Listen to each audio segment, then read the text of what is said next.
Hi, Trash. So if the quality is like a little bit weird on here, I literally can't find my SD card. So my phone is literally taped onto my ring light right now, and it looks so ghetto, but you know, we're just gonna make it work. And I can't film this video like tomorrow, the next day, or the next day because I have finals this week. I gotta study for that shit. But hi, welcome back to Tuesdays on Trash. As you know, this week's theme is Advice Week, and I asked you guys to give me like certain advice topics to talk about. I'm not a therapist. I'm not a fucking doctor. Don't take my advice to heart and stuff. I'm really bad at giving advice. Like, none of my friends even come to me for advice. Like, if my friends are having relationship problems and they come to me, I'm just like, break up with him. Before we start, I'm gonna give you some real life advice that you guys should always follow when getting a haircut. Whenever you go to the hairdresser, always tell them to cut off an inch less than what you actually want. Because I asked for 2 inches off my fucking head, but I got this. My hair is almost down to my elbows, and like now it's like up to my chin. But anyway, let's start reading these advice topics. So the first one, what to do after you accomplish the step of dropping fake ass friends. Okay, dropping your fake ass friends is a hard step itself. It is kind of hard because when your only friends are your fucking fake ass friend group, then like finding a new friend group is so freaking hard. Like, take it from me. After you drop them, I mean, you are going to be kind of lonely for a little bit if they're your only friends. But I do promise you that you will meet new people, and those people will be the real friends, and they'll stick with you throughout your whole life.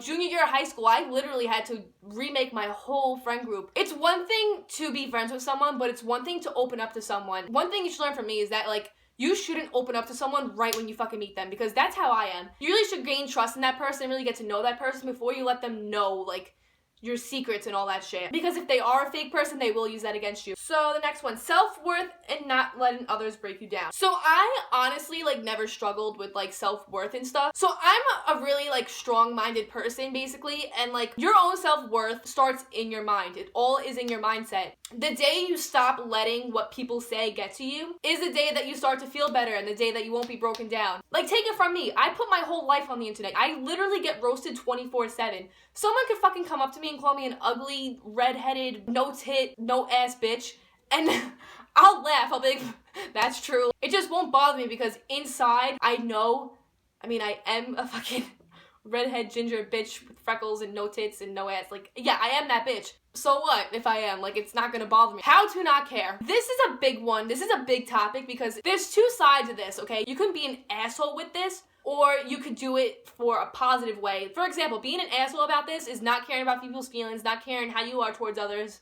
Like, fucking going to someone taking a shit on their lawn and be like, oh, I just don't care anymore. Like, you can just clean it up. Like, no, that's called being an asshole. But not caring is kind of different. For me, like, when I go into certain situations, I do care about the outcome if it affects, like, my health or something, like, really fucking dangerous. But say it's a fucking guy or something. Like, if he stops talking to me, I don't care. I learned if I don't care about the outcome as much, then it kind of turns out better for me. I learned to accept that there's many different outcomes to a situation, and the way it turns out happens for a reason. I probably just sounded like a crackhead explaining that, and I'm sorry if it didn't make sense, but in my head it made sense. How to get your crush to like you back. I'm not really good at this because, like, the people who I pick out that I like literally are, like, so out of my fucking league. It just doesn't happen. What I'm gonna say is that people like confidence, okay? Being arrogant and being confident are way 2 different things, okay? If you go up to someone and you're like, yo, I'm so fucking hot, like, you should really date me, like, that's being an asshole, okay? But being confident is going up to someone, trying to make plans with them, initiating conversation. Everyone starts off a relationship with being friends with someone. I mean, unless you're, like, fucking forced to marry someone or anything, you really have to be friends with someone before, like, you date them. Being their friend first is one thing, but make sure you don't get friend zoned because that's hard. And I don't have advice for getting out of that. I don't really know how to get out of that because usually when I get friend zoned, I'm like, fuck, like, this isn't going anywhere, and I just fucking move on to the next. How do I tell my brother I like him? Kiara, no comment. And I don't even think you have a brother, so. Anyway, I'm sorry if this advice video was really bad. I'm really bad at giving advice. So yeah, I hope you guys enjoyed this video. Sorry for the terrible fucking quality. But yeah, I'll see you guys next week on Trash. I love you all. Bye.